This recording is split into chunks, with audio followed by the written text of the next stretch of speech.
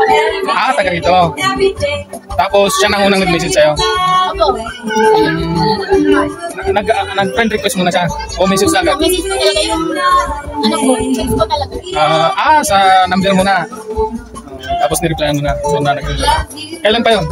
Matagal na po. Bali, isang taon din po siya nangulit. Isang taon din? Anong taon yun? Hindi kalimutan.